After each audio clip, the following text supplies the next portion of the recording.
رمية جانبية في الجهة اليمنى للهلال ملعوبة إلى كويار لعبها لمصعب الجوير ومصعب في تسديدة. الله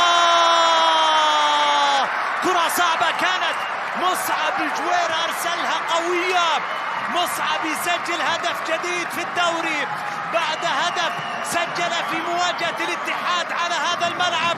مصعب ما شاء الله لا قوة إلا بالله، قاذفة يصعب الوقوف أمامها. الحربي فشل هذه المرة من أمام مصعب، في المرة الأولى نجح في التصدي لكرة مصعب الجوير، في الثانية كرة مصعب أصعب، كرة مصعب أصعب وتسديدات مصعب أصعب من أي حارس. ومصعب الجوير نجحت في المرة الأولى، عارضة الرائد ليست أقل من عارضة الهلال، أنقذت الكرة للرائد، الكرة ملعوبة عرضية واصلة للقحطاني، القحطاني العريس يسجل الثاني في المباراة وثاني أهدافه في الموسم بعد الهدف اللي سجله في مواجهة أبها. القحطاني هكذا يولد الأبطال، القحطاني في بدايات الأبطال، القحطاني يسجل ثاني أهدافه. الهلال ولاد النجوم، الهلال ونجم جديد. مصعب الجوير نجح في المرة الأولى وفي الهدف الأول، وفي المرة الثانية نجح القحطاني في تسجيل الهدف الثاني. شوف كرة القحطاني الرائعة اللي سجل معها محمد ثاني أهداف الزعيم. هكذا هي بدايات الأبطال، هكذا هي بدايات النجوم. يا قحطاني يا مصعب يا نجوم الهلال. القحطاني سجل الهدف الثاني في المباراة، 2-0 يتقدم الهلال في المواجهة. يستعد عند تنفيذ ركلة الجزاء عبد الله صوبها،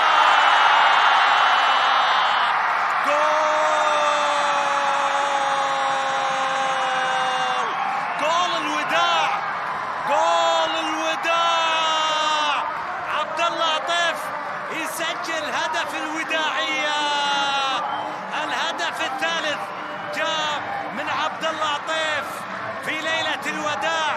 عبد الله عطيف سجل ثالث أهداف الهلال في مباراة الليلة، وداعية يا آخر ليلة تجمعهم،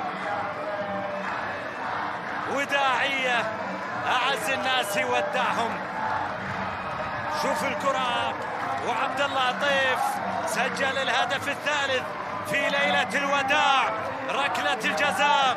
عبد الله عطيف نجح في تسجيلها ليعلن عن ثلاثية للهلال في مباراة الليلة، يتقدم فيها من أمام الرائد عند الدقيقة رقم 80 وعلى بعد 10 دقائق من نهاية زمن شوط المباراة الثاني.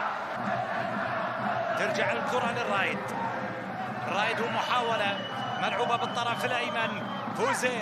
فوزير حاول يعدي، فوزير بتسديده. أحمد الجبيع التصدي في المرة الأولى، الثانية نجح الرائد وسجل أول أهدافه في المباراة بواسطة راكان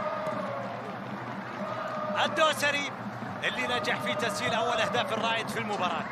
هدف الرائد رقم 497 بتاريخه بدوري المحترفين، وبالتالي على بعد 3 أهداف من أن يسجل هدفه رقم 500 في دوري المحترفين. 8 أندية فقط فعلت ذلك إذا تمكن الرائد، طبعا 7 أندية فعلت ذلك اليوم. الأول رائد في حال سجل مع بداية العام القادم 3 أهداف سيصبح هو واحد من 8 أندية فقط تمكنت من تسجيل 8 أهداف. يحيى شيري عند تنفيذ الركلة الركنية، يحيى أرسل كرة طويلة إلى منطقة الجزاء والرائد ينجح. هدف ثاني للرائد في وقت أخير وفي وقت قاتل. الرائد يقتنص ثاني أهدافه في المباراة، يكسب من كرة عرضية ثاني أهدافه في المباراة. عرضية كانت رائعة ثم رأسية في شباك أحمد الجبيع. الرائد يتمكن من تسجيل ثاني أهدافه في اللقاء. أصبحت النتيجة 3 أهداف مقابل هدفين في المباراة. باولو دوس سانتوس من نجح في تسجيل ثاني أهداف الرائد إذن عبر دوس سانتوس سجل ثاني أهدافه في المباراة.